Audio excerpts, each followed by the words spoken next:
नर्क का रहस्य एक रहस्यमयी और डरावनी अवधारणा है जो विभिन्न धर्मों और दर्शनों में अलग अलग रूपों में मौजूद है। हिंदू धर्म में नर्क को अक्सर पापों के अनुसार विभिन्न प्रकार के यातना स्थल के रूप में वर्णित किया जाता है। मान्यताओं के अनुसार मृत्यु के बाद आत्मा को अपने कर्मों के आधार पर स्वर्ग या नर्क की यात्रा करनी पड़ती है।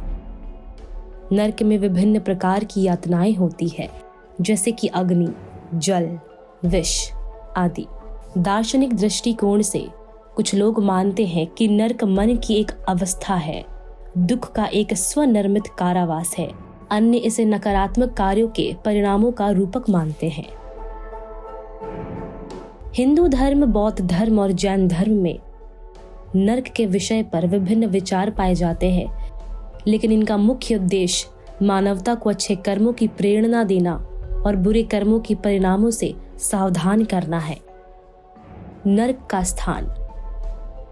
नर्क को एक स्थान के रूप में नहीं, बल्कि एक अवस्था या अनुभव के रूप में भी समझा जाता है। यह एक ऐसी अवस्था है जहां आत्मा अपने बुरे कर्मों के परिणाम स्वरूप दुख भोगती है।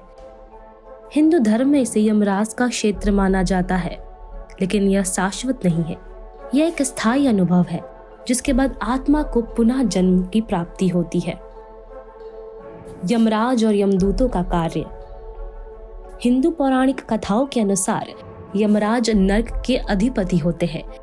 जब किसी व्यक्ति की मृत्यु होती है तो यमदूत उसकी आत्मा को नर्क या स्वर्ग में भेजने के लिए लेकर जाते हैं। यह उसके कर्मों पर निर्भर करता है। अच्छे कर्म करने वाले लोग स्वर्ग जाते हैं, जबकि बुरे कर्म करने वाले लोग नर्क में प्रवेश करते हैं। नर्क में दंड और यातनाएं। नर्क में यातनाओं का वर्णन विभिन्न ग्रंथों में किया गया है। यह आत्मा को उसके बुरे कर्मों के अनुसार अलग अलग प्रकार की यातनाएं दी जाती है, जैसे कि आग में जलाना, शालका से पीटना या जंजीरों में जकड़ना। ये दंड किसी व्यक्ति के द्वारा किए गए पापों के आधार पर होते हैं। हालांकि ये मान्यता है कि यह यातनाएं अस्थायी होती है और आत्मा अपनी गलतियों से शिक्षा प्राप्त करके अगले जन्म में सुधार कर सकती है। नर्क का रहस्य। नर्क का अनसुना रहस्य यह हो सकता है कि नर्क का विचार सिर्फ एक डराने वाली कल्पना नहीं है, बल्कि यह आत्मा के सुधार और शुद्धि का एक माध्यम भी हो सकता है।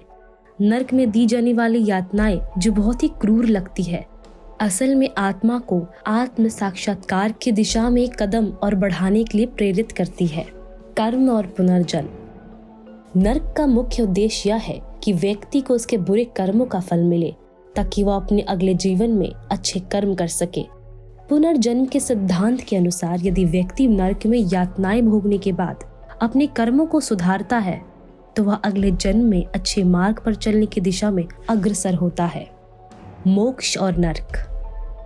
नर्क से मुक्ति का अंतिम उद्देश्य मोक्ष है। जब आत्मा अपनी सभी गलतियों से मुक्त हो जाती है और उसके सारे पाप समाप्त हो जाते हैं, तो उसे मोक्ष प्राप्त होता है। मोक्ष के बाद आत्मा को जन्म और मृत्यु के चक्र से मुक्ति मिलती है।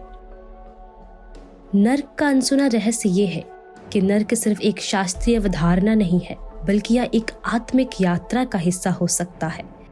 यहाँ दी जाने वाली यातनाएं एक प्रकार का शुद्धिकरण होती है, जो आत्मा को अंतिम उद्देश्य मोक्ष की ओर मार्गदर्शन करती है। तो कैसी लगी ये वीडियो कमेंट सेक्शन में जरूर बताइएगा। ऐसे ही रहस्यमय किस्से और कहानियों के लिए हमसे जुड़े। धन्यवाद।